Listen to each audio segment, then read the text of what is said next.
আল জান্নাতু তাহতা আকদামি উম্মাহাতিকুম, তোমাদের মায়ের পদতলেই তোমাদের জান্নাত। কোন পুরুষের পায়ের নিচে জান্নাত, পিতার পায়ের নিচে জান্নাত, এই মর্মে কোনো হাদিস খুঁজে পাওয়া যায় না।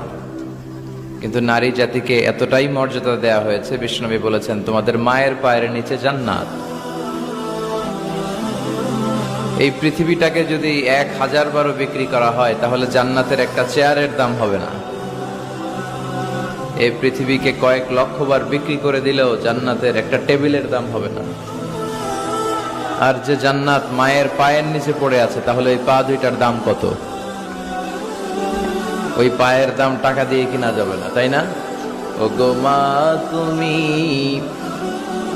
এই ধরনের শ্রেষ্ঠ নেয়ামত, তোমারই পদতলে রয়েছে জান্নাত। ও গো মা, তুমি